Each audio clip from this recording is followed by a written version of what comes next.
Well, good afternoon, everybody, and welcome to part three of what is turning out to be an epic remediation following an oil spill in a groundwater protection zone. And as you can see, I'm joined by Adrian from ASP, and I'm joined by Amy from Socotec. And we have another celebrity joining us today, who's got who Adrian has brought in to help, and we'll introduce in a second. But basically, we're following this incident really live because people are on site at the moment at this house, where very, very sadly there's been a heating oil spill, which has caused lots and lots of unintended consequences. And we have the privilege of following this event in conjunction with Amy, who's providing from Socotec, providing all the analysis, soil analysis, and all that sort of support to the remediation team, which are trying to solve the problems that this oil has caused. Oh, come on, slide. So who are we? United Kingdom and Ireland Spill Association is the trade body for marine and inland response companies in the UK, and we have members who are contractors, as Adrian is, manufacturers and consultants, and the other part of ASP is also a consultancy. We also run all of our accreditation activities through an independent company, International Spill Accreditation Scheme, which has its own scheme for inland oil and chemical spill response companies, and delivers the Maritime and Coast Guard Agency scheme for the accreditation of marine spill response organisations. Now, both organisations work closely with regulators and members to produce best practice guidance. And in many respects, this webinar is part of this. When a spill occurs, the priorities are to protect human health, protect livestock and animals, protect the environment, protect assets, and contain the pollution as close to the source as possible and prevent the spread.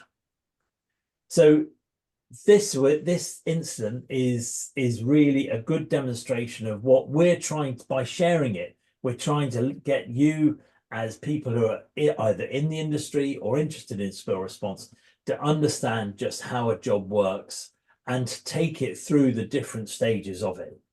You're right. So episode 3, this is really looking further into the remedial action plan, and kind of now that we're past the initial response, moving on to the next stages, really more planned rather than response sort of aspects of things. So yes, and today we've got Amy and Mark as we have previously, which is great. And then we've also got Pete joined. We've dragged him into the conversation. Hello. He deals with our build assets. So basically we lean pretty heavy on Pete for his knowledge and experience in terms of working in the construction industry. So quite often, in order for us to be able to deconstruct and decontaminate buildings, we need to know how they were built in the first place. And that's where Pete kind of comes in. So yes. Yeah, well, I'm a bricklayer by trade. Came into it from the last recession, 2008, 2009, and been doing it ever since, really. So having a wide knowledge of buildings and how they're built obviously helps in this instance. So yeah, I look after the buildings restoration and obviously the dissecting of it. Yeah, and so yeah, so particularly in terms of understanding how contamination will migrate and how it might impact on buildings, that and the chemical knowledge then in terms of understanding how chemicals, and oils will interact with each other and other building fabrics. It's really, that conversation, Amy, between us, what would happen if type scenario, isn't it? So it works quite well. Yeah. Cool. So as we talked about, we're following a process, and this presentation is really looking at that recovery and restoration. And as I say, moving very much now to more planned, implemented works away from that initial response. And so whilst we're still finding things that we didn't necessarily expect, we're investigating and delineating as we go. that's much less of a part of the process now, and whereas more of it now is more towards planned restoration and reinstatement, I guess, is key, I guess. So this is part of this is episode 3 of a number. So the others are available, Mark, on YouTube as well. Yeah, they're direct. You can click through from the UK Spill website, and yeah, I would recommend that you go to news, and you'll see them all laid out there. Perfect. Yeah, check out all the episodes. Yeah, because I think it does. Yeah, there's a lot more content here than you would normally get, and I guess that was the whole point of the process, as well as being live and seeing the twists and turns. It's actually getting into a lot more detail than you would do on a normal 20-minute presentation. So it's all there, and people can watch it at their leisure, which is great. So the first challenge was around we arrived on a dark oil spill, and so working out what we were dealing with and the hazards and that. And so having identified that with the help of Amy, we, and our various samples in episode 1, we were then able to put a plan together and get the waste stream sorted, as well as moving forward then into the mitigation, which we covered in episode 2. So I'm not going to go into any details on a lot of that. Go watch the episode, which is great. We then talked about how oil had been moving around as we learned more. And I guess episode 2 talked about how we went from what was quite surgical in terms of as minimal, in terms of the works that we were doing and investigations, in terms of the damage that we were causing, to turn into fairly large scale remediation at that point, basically. So that was kind of episode 2, and that kind of fed into the kind of discussions that we're going to be going where we're at now, really. So in the previous episodes, in the questions and answers, we talked a lot about there was a few questions around LCRM and the process and what our endpoints were going to be, and I thought that would probably be worth exploring a bit more as we went through, particularly when you're looking at what are our remedial options, what are our endpoints. Obviously regulatory expectations are a key factor in that process. So LCRM allows the use of risk-based approach for those of us involved in this space in terms of contamination, but it's specific just for existing or historic contamination. And I guess define existing. Existing is it presumably it exists at a point in time. So it's a bit of a challenge maybe to differentiate between a new pollution incident. When we respond to an incident, that sometimes you don't get called to an incident for several months or even longer. And so at that point, is it new or is it existing? Yeah, so we've got, in terms of looking at the remedial options, obviously fundamental to the whole process is LCRM, so the Land Contamination Risk Management process, as specified by the Environment Agency, really. And I guess one of the big challenges for us, as this is, we're treating it as a new pollution incident, because it was ongoing at the time of our arrival, is that it's difficult to do a risk management process when you're not allowed to use the basic risk management aspects of qualitative risk assessment, generic and detailed quantitative risk assessment. So we're very much trying to build the options appraisal and look at an endpoint without actually having the ability to use the processes of risk assessment in as part of the way forward, really. So it's a challenge, and I think we've covered it perhaps a little bit in previous episodes as well, but it is important to note that essentially the endpoint is probably not achievable in terms of getting back to background, because you can't get all the contamination back out, particularly. And I think this is one of the dilemmas which the association and its members want to support LCRM, but as it is written, it's either the language which is not absolute and therefore can't be defended in court, but it is creating a degree of confusion because the language needs to be tightened up. And I think that is beginning to improve, but we still have some mileage to go, because it's very hard to provide, to use LCRM throughout the whole process of a spill pollution incident without having first started with a risk-based approach, because that has dictated the way you've responded to that initial incident. It's a consideration of the land in which it's been spilled, the setting in which that pollution incident has occurred, the pathways that you must protect before you start cleaning up a spill. Remember, we don't want to make it worse. And the receptor, and consideration of the potential receptors. They are the basis of how we deal with any new pollution incident. And to ignore them, which is in a sense what LCRM is almost telling you to do by not having a risk-based approach, seems to be the wrong way to go.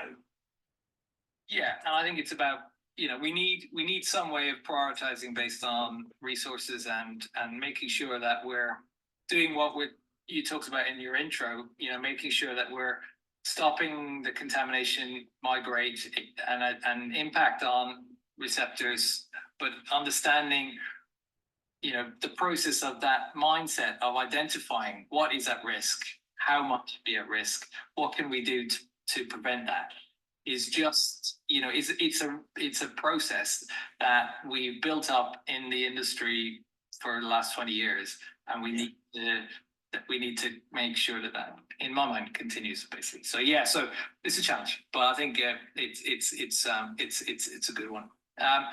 So I think remediation planning, as I say, we're still generally following the LCRM process, identifying, assessing if there's an unacceptable risk. So we've been prioritizing groundwater as and when we thought it might be at risk, and obviously we're reasonably happy that it's not at risk now. So less focus on that aspect of the works and more on the building aspects, essentially, which is what we're going to get onto in a bit. So we need to assess what are the remedial options. I think at the minute we're prioritizing LNAPL, so free oil removal, and just as part of that process, we found that essentially by doing that, we're getting to very low levels of residual contamination left over, which we covered in previous talks. But that continues to be the case. But we do need to verify that, and so, as part of the process, everywhere we're excavating, we're validating and taking field samples and field screening, and then also sending off at least 10-20% of those to labs for testing to verify what we're finding on site. So we've got that independent verification all the time as well. So soils going off for treatment is about as sustainable as we can be on this process at the minute. And obviously the key would be depending on the final agreed endpoint, will be, you know, whether additional remediation technologies need to be required. But we would typically, again, be following LCRM approach and using sustainable remediation. So Surf UK, the CLAIRE process as well, to try and make sure that we're making decisions which have a long-standing basis, basically, and are going to stand the test of time, which is key. Yeah. So I guess the question is, to risk or not to risk, really, because we know that the contamination has been there for 12-18 months plus, but it was ongoing at the time of our arrival as well. So I know, Amy, we talked about in previous episodes, but, you know, some of the analysis that you did kind of give us some insights in that regard. Yeah, because when we looked at the chromatogram, it looked like it was aged kerosene and there were early hydrocarbons missing. So there is some scientific data to show that it's not new pollution. Yeah. So, which is key, and I guess, you know, probably in reality the contamination that's further away from the point of loss is probably the contamination that's been there for a little bit longer. And I guess as we'll see, there's some further evidence in terms of as we've exposed the side profile of the membrane, some indications of historical impacts as well as what we're seeing currently. So, but I guess key one, either way, we obviously the new regulatory position statement 215, which has been updated recently again, does give a clear guidance in terms of options for, to undertake in situ treatments if we needed to for a new pollution spill. So we do need to, which is really positive that, we have the options. As long as we follow those guidelines, we can engage and not need to worry about waiting for long permit applications or anything like that. And we could, particularly with projects like this one, where it's evolved and, what indicates to be a fairly insignificant small spill to start with, turned into, and maybe not even not even of our origin originally.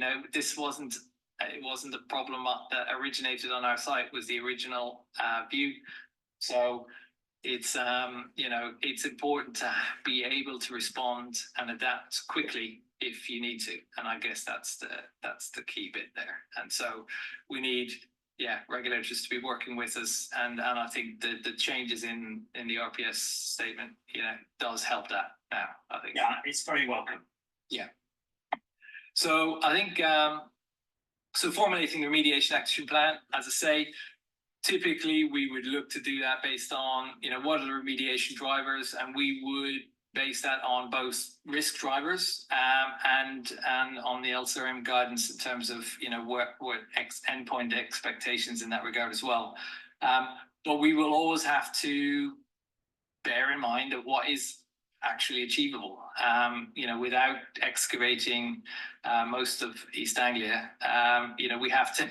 There is a balance to it, and as I say, knowing where to draw that line is key, really. So it has to be an achievable endpoint, and in that point, in reality as well, we have to recognise we've got all of these stakeholders. We've got the property owner, we've got the ourselves as well in terms of what we can achieve. We've got the regulators. Both, potentially environmental health as well, but equally mainly the Environment Agency from a groundwater source protection zone perspective. We'd have if the water quality, groundwater quality was at risk, then you'd also have the water company. What about the COICAR? The COICAR. The COICAR. I mean, they've been ever present through the other two issues. Where They are a constant reminder that the water quality in the pond is perfectly good all the time. Okay, I'm happy now. They come up and say hello every time we walk past. They're very good. Stop feeding them; they'll become too fat to even swim. No, they're all perfectly good. But they do story in a minute, so they'll be very glad when you've gone, I'm sure. I think the expectations from the COICAR are that we feed them a bit more than we do, because we don't. Okay, well, we don't get involved in that. So there are lines that we draw, and that's one. So. And like you said earlier, you have to manage the householders' expectations as well throughout all of this. Yeah, and I think that's the challenge. We've made a mess in the front of their house, and now we're around the back where the COICAR pond is, and we're making a mess again. So so that instead of it starting to look better, we're just taking up more of their grounds, really. So it's and it's maintaining access, driveway access is key. Making sure we're not getting in the way of their day-to-day, and minimizing disruption as best we can, whilst maintaining the habitability of the property. Really, I think that's the key, isn't it?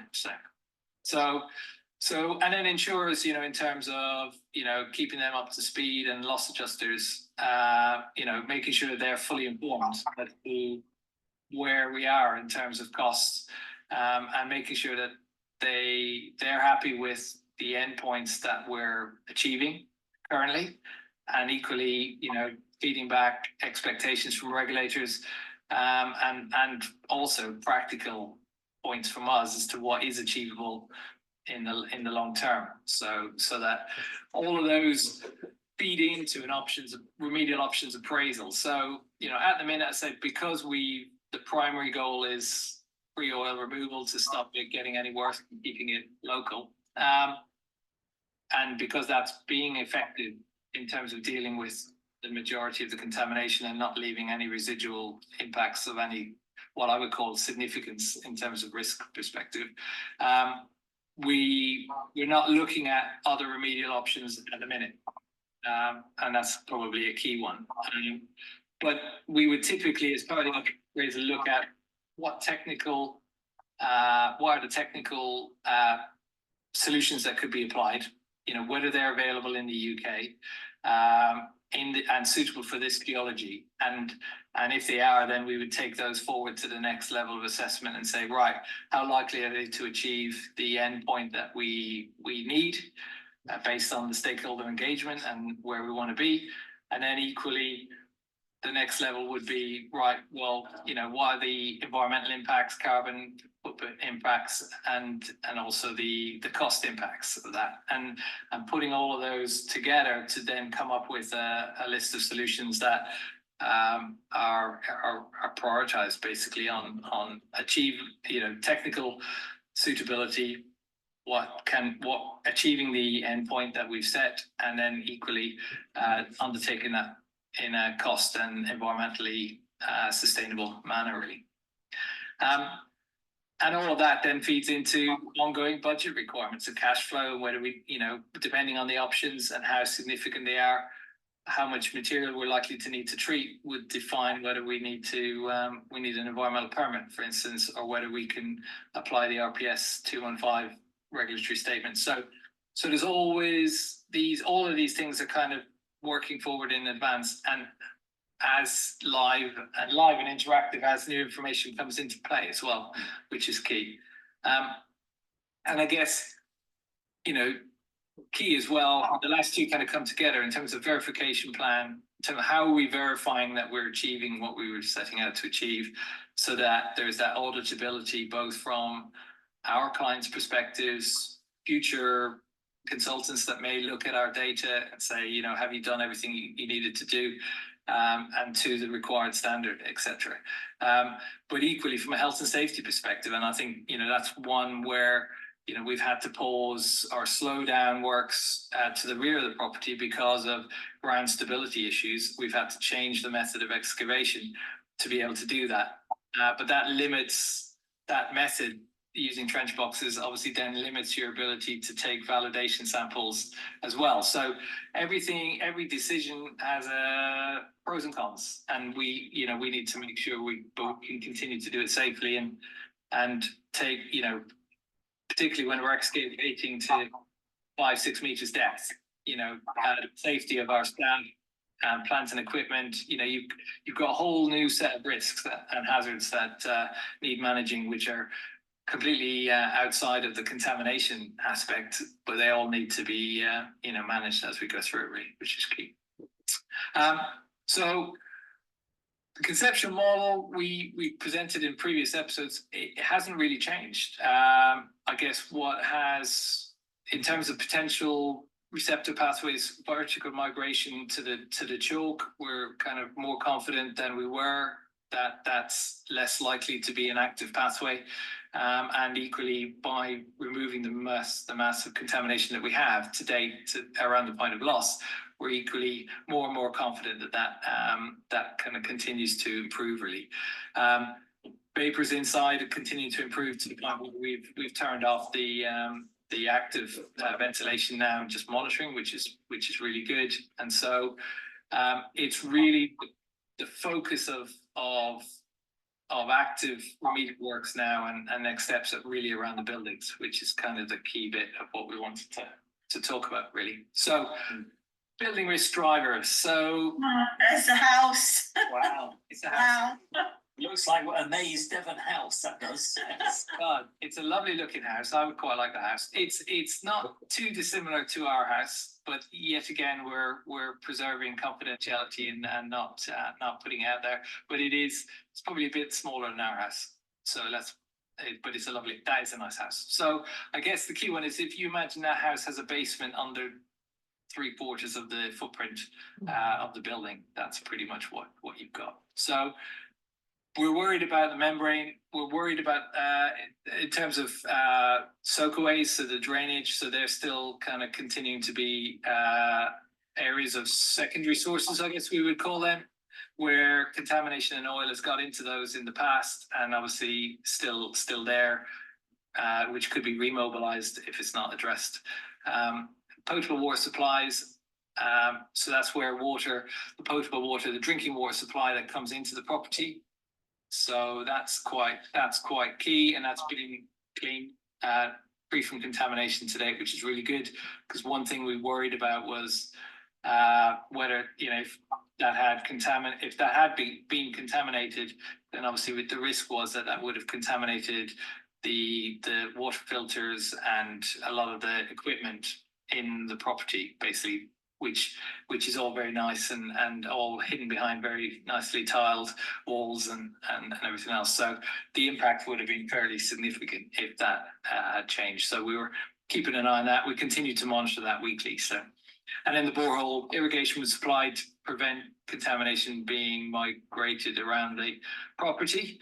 If oil did get into the borehole, we continue to monitor that, and we haven't detected any contamination there either. So that continues to be good, and confirming that we probably need to be less worried about the choke than we were initially. So again, brings other people into the conversation, and I can shut up every now and again. You can do the mouse stuff. I can do the mouse, yeah. So we've obviously got a sample of the bitch, Yay. which has a backing on it. So as you can see on the picture on the right, yeah, over here. the pink, Yeah. that is the primer that they put on, and then you peel this off, and then you lay that on top, and it's a waterproof membrane. And then over the top of that, as on the picture on the left, you have a void former. So it's plastic, which allows the water to run down the back of it. This also protects the bitumen 8000 as well. From the backfill, I guess. Yes, from the backfill, because in this instance, it's backfilled with 20 to 40 mil stone. And I said earlier, before we started recording, without wanting to exaggerate, there's probably about 200 tons of this backfill. But Wow. then on discussion, it might even be double that. Could even be 400 tons, which is roughly 20 lorries. So, but anyway, going back to this, Yeah. it comes down the face of the blockwork, which is the basement. So I guess the key one is, so this drawing on the left is the design drawings for the building, for the basement. So these Yes. are drawings that we were able to obtain from the property owner, which is good.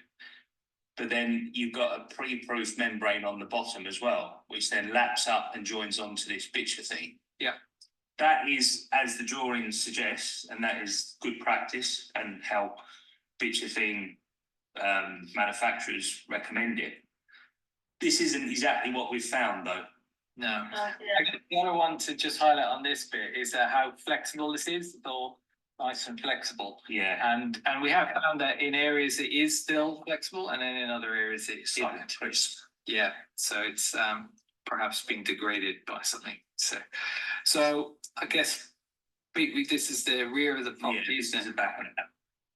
So, yeah. well, being the back of the house, it's already come through certain areas of the house, like the basement corridor that leads to the swimming pool, where the spa is, where the wine cellar is.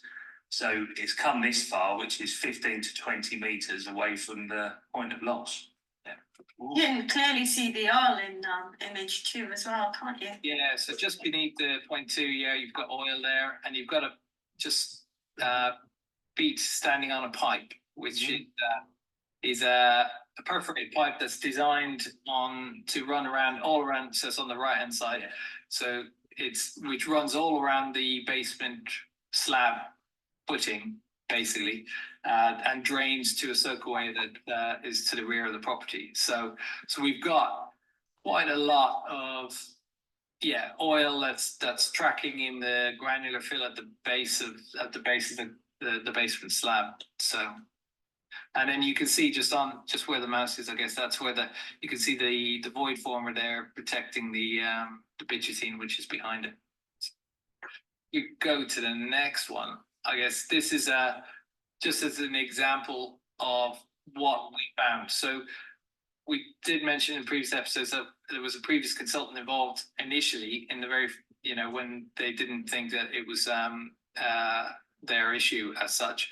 And so they did some sampling just around close to within the meter and a half of the property, and found that no contamination or no vapors in that area. And that's in this stone that you can see to the right hand side there, that stone that Pete was talking about. And so, well, what has actually happened to the front elevation of the property is that the oil has flowed. Once it's got water in underneath the drive and it can't expand and go up any higher, it's literally flowed over the edge of the clay, low permeability clay, down the slope, and essentially accumulated at the base of the basement, at the base of this backfill material. So in other words, under pressure, it forced itself over the clay and it found where it could easily go. And it's just suddenly it's in this really permeable horizon that's just perfect for migration, unfortunately.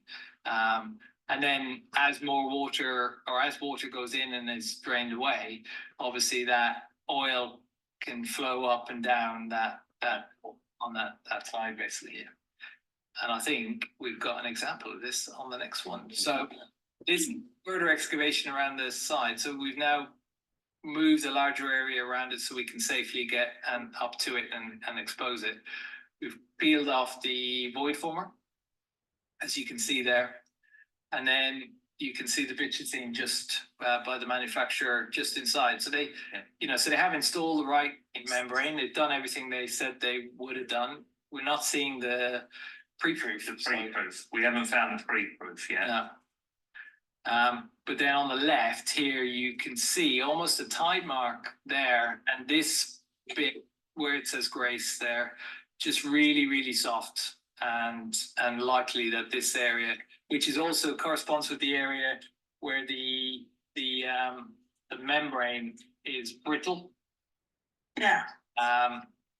Is likely to have been in contact with oil, I think.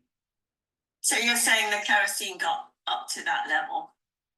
Yeah, so it's very soft and degraded, and it's consistent where we've seen that in other properties, yes, bitchetine kind of products. Yes, where we've worked on basements before with this product, and then we've had to take it off completely and scrape off the that stuff there. Yeah. Bitumen. That's it. Membrane. That stuff where it gets so soft. Yeah, it's like a liquid. Yeah, because it's as a membrane like that, it's relatively easy to remove. It's been in contact with kerosene for an extended period of time. It literally becomes more like a liquid. So although that kind of outer layer will come off, it's an absolute nightmare to kind of scrape off enough and clean off enough so that you can then put a new layer over the top. But obviously you've got to have an appropriate surface to adhere to, or else it's and that's been the biggest issue for us, where it's been in contact with heavy free oil. It's just it behaves more like it's a viscous liquid rather than a solid, basically, which is what obviously it's meant to be. So of course it's now permeable.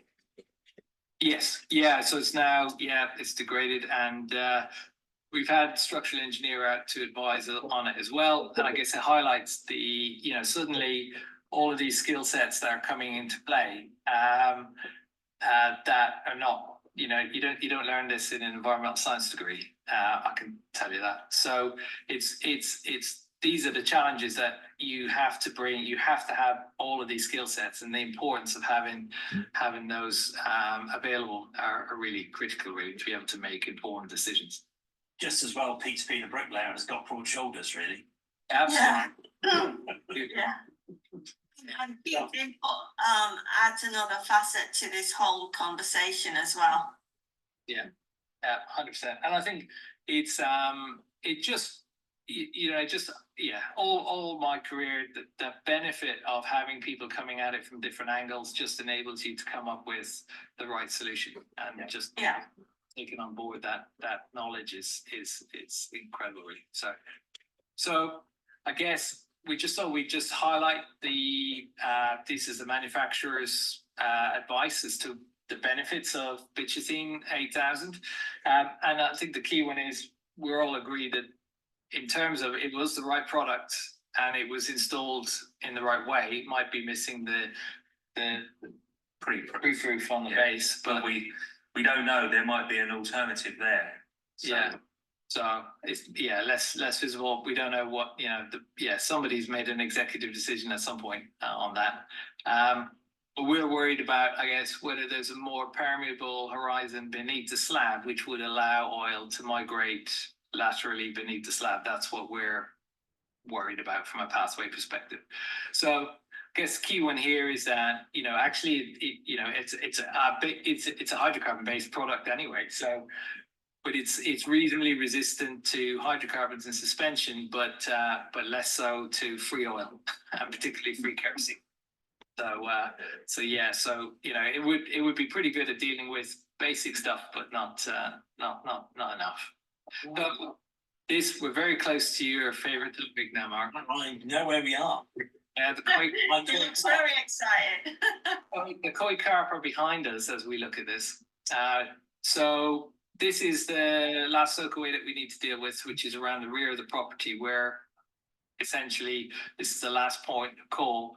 And I guess because of that, because oil floats on water, it's where a lot of oil has ended up, actually. But what we can see is a really good example of the contamination extent when it came out into the backfill, because this has got holes in the side to allow for soaking away. It's not very good soak away because it's in clay, obviously. So. And the backfill material around it essentially is contaminated, but that goes back to less than 1-2 ppm on our field screening within a meter. So it's the clay has held it close to the soak away structure, but it is extending down. Where this is where we need to just change our tack, because we were hoping that we wouldn't need to dig that deep. But are finding that actually, unfortunately, in a couple of horizons, particularly where the pipes come into the soakaway, it's likely that contamination has migrated in the backfill, and then as a result is connected into the backfill around the soakaway. So in those areas, we're looking like we're going to have to go to full depth, which would be again another 4 or 5 meters essentially. But in order to do that safely without collapsing the koi pond on us or anything else on us, essentially, we need to adapt our method. But just on the right hand side, good example of that's the structures we've been removing from in terms of soakaways, and you can see the contamination on the inside. But in order to be able to excavate to that depth and remove the free oil in the backfill around those structures, essentially we've had to take the structures out as well. So it's it's a lot of it becomes more of an infrastructure project to achieve the end point that we're trying to achieve. And again, it's that's key bit as to what is achievable, really. And I guess a point to make is that the large excavator, 22-ton excavator that we've been using, had to track a mile across country, across third-party land, in order to get to this property, because the roads are not big enough to deal with it. So lots of large vehicles. Pete talked about 20 lorries to do backfill or whatever. Yeah, we've got 3 or 4 8-wheelers a day, and these roads are not really designed for that sort of traffic.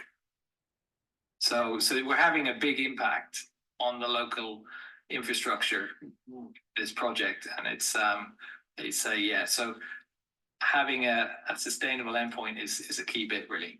So building risk drivers, so we're less worried about the drinking water now, which is great, and the borehole. So as I say, we've talked about that a bit, but we're happy that those are no longer driving our activities as such. We haven't forgotten about them, but we're prioritizing the building.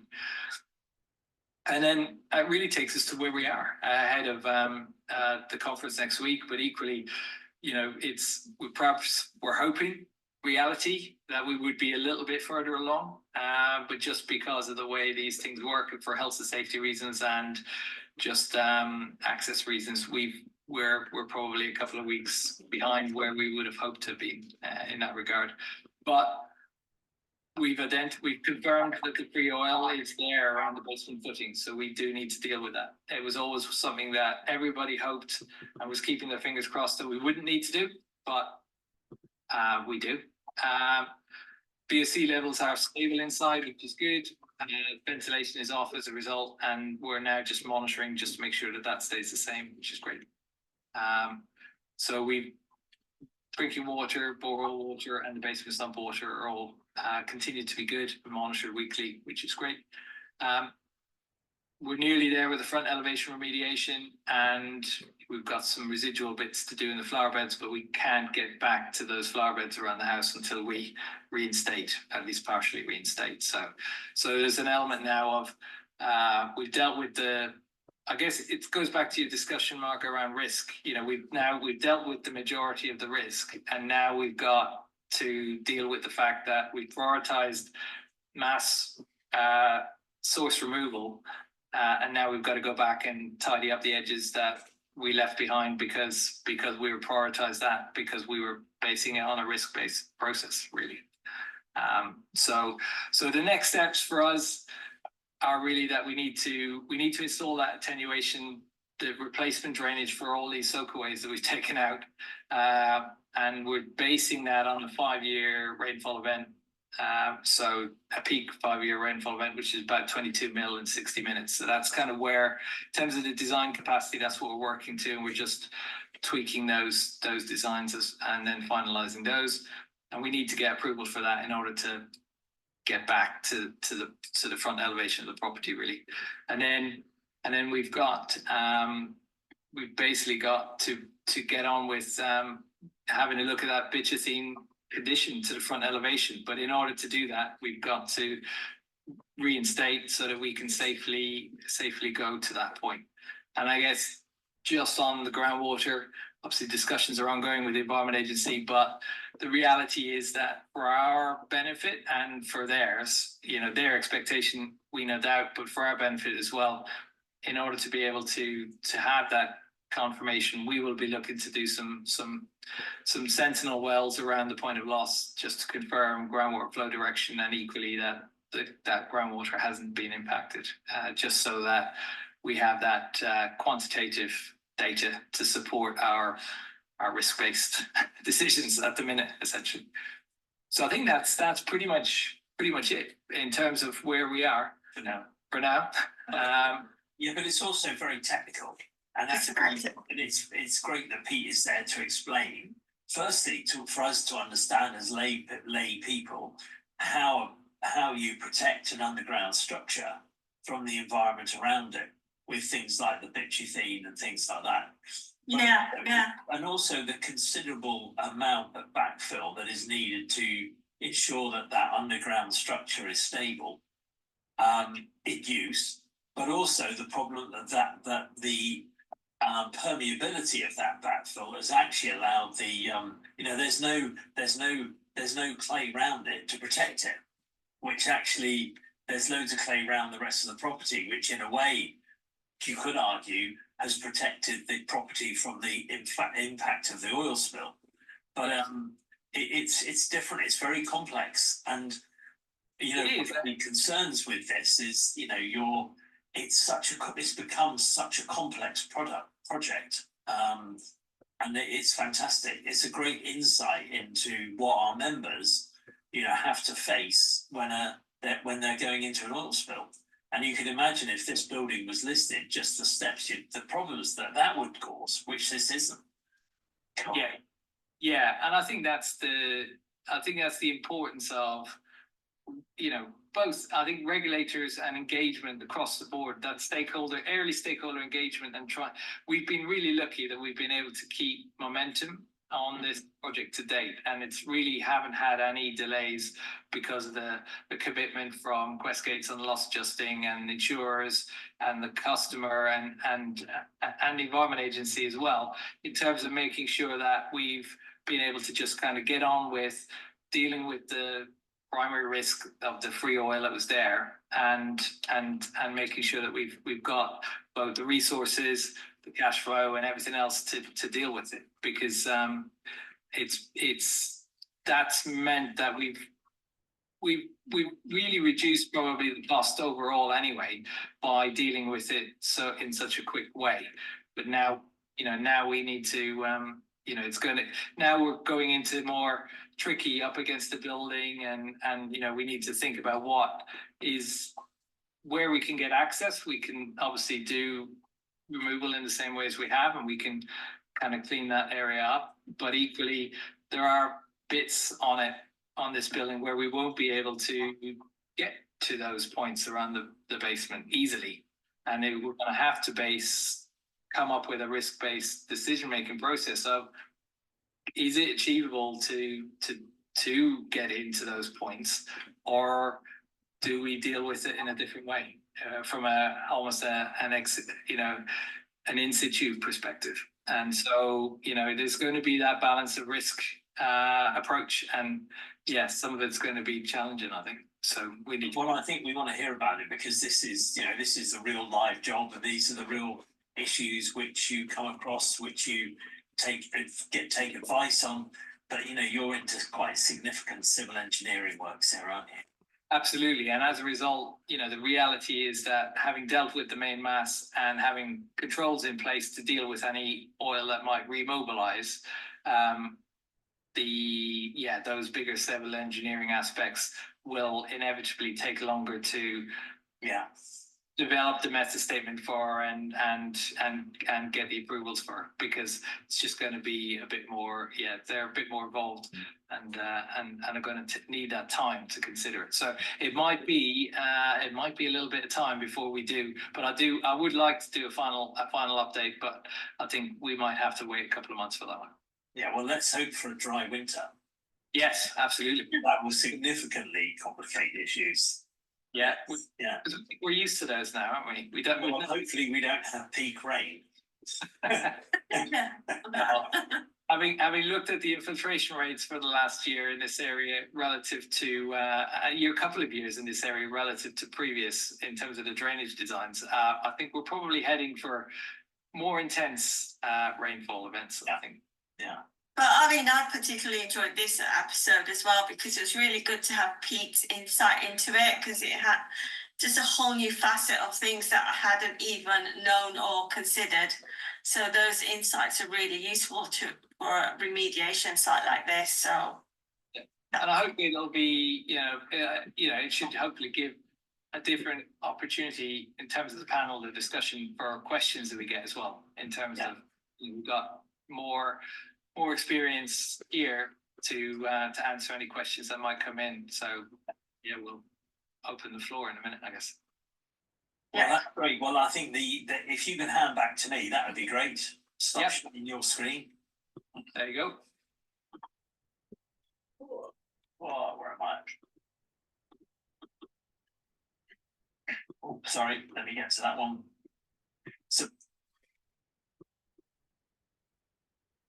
So I'm just trying to find the slide. Right, okay. Any questions from the floor? Anybody got any burning questions they want to ask of Adrian, Pete, or Amy? It's all gone silent. Well, what we are hoping to do is, as Adrian said, there's still the work on the project is still proceeding. We need to be we're probably maybe 2 or 3 weeks away, Adrian, from really having enough information for another webinar. Would that be right? Yeah, I would say that, Mark. And I think, but we can always talk to anyone's got any questions. We can always talk at the conference next week and answer. Yeah, we have our own UK and Ireland Spill Association conference in Nottingham next week, and we'll obviously be bringing some of these strands together, because it's such an interesting project, and it's thrown open so many things that it's really important. So what we will do is we'll put this recording up now. If you go to, and I'll just put the next slide. next slide. Where's my next slide gone? If you go there and you go to our website and you go to news, you'll be able to pick up the other 2 episodes which there's been. This one will edit this recording. We'll edit this the recording that we get from this presentation this afternoon, and that will go up probably Friday or Monday once we've tidied it up, and that will be there. So you'll have all 3 episodes there. Now, everyone who's registered for any of the webinars, and obviously this is the 3rd, well, you'll get an email to say, bang, here they are. Here's the link to to all 3 webinars. Now we're going to do a summary at our conference next week, but maybe a couple of weeks after that. So that's really looking at sort of maybe the 3rd week in November. We'll do another webinar where we've got more information, where perhaps Pete and the guys have gone on with sorting out the issues around the basement, and we'll then give you an update on the project then. And then hopefully we'll do one final one just to bring the ends all together. But thank you for your attention today. Thanks for sticking with the project. I think it is interesting, and there's a lot of learning which is coming out of it. If you have any feedback, we would be delighted to have any feedback. You can email me at info@UKEIRE Spill.org, and I can cascade the questions to Amy or to Adrian. But as there is no more questions, though, I don't think there was anything else. Oh yes, I missed the first 2. I think that Louis Ramsden, the source was basically a perforated pipe, which you saw in the early part of this presentation. Oil had been leaking out of it for some time. It then migrated across, probably through groundwater pressure, and came in contact with the resin on the bitumen, which was underneath the beautiful resin drive which the owner had installed, and it was pulling the bitumen off that. So yeah, so basically, yeah, have a look at the first 2 episodes. That will bring you up to date. Hopefully you'll have the recording in a few days' time, and we will see you on the next time. Adrian, thanks very much. Pete, thanks very much. And Amy, thanks very much. And to everybody, have a good evening and best wishes, and happy Halloween. Trick or treat. I'm off to do that now. Bye.